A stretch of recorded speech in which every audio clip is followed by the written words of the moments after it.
हम ममता झा समस्त मिथिलावासी के गोर लागै छी। समदाउन गाबऽ जा रहल छी। जय मिथिला, जय मैथिली, जय माँ जानकी। कला जोड़ी विनती करथि हैं मंथ ऋषि, करथि हैं मंथ ऋषि। राजा दशरथ के दुआर, राजा दशरथ के दुआर।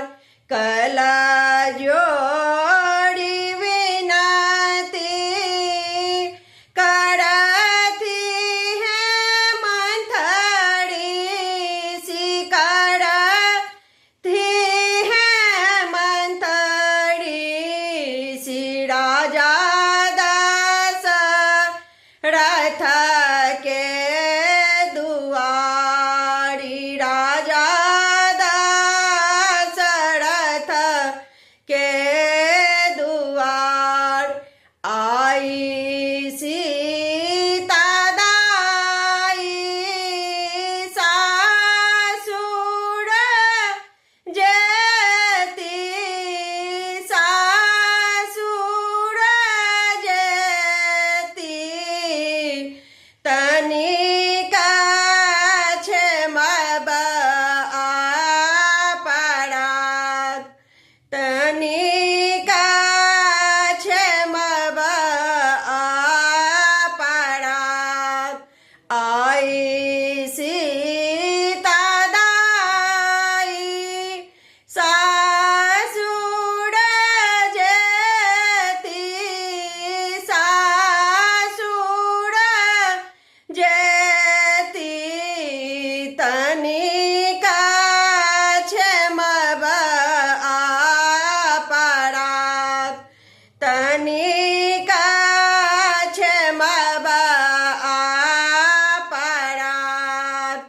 अपना पवन के घोड़बा, घोड़बा, घोड़बा रे घोड़बा।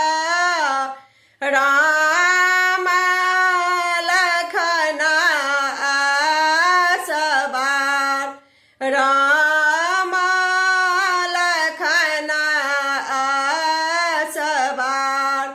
अपन पवन के घोड़बा रे घोड़बा, घोड़बा रे घोड़बा। राम लखन सवार, राम लखन सवार। सीता दाई जेती राम का राज, राम का राज। सुना भेल गृह हमार, सुना भेल गृह हमार। सीता दाई जेती राम का राज, राम का राज। सुना भेल गृह हमार, सुना भेल गृह हमार। भनाही विद्यापति कहल समदान,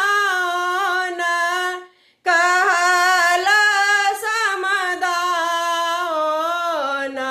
सब बेटी सासुर जाय, सब बेटी सासुर जाय।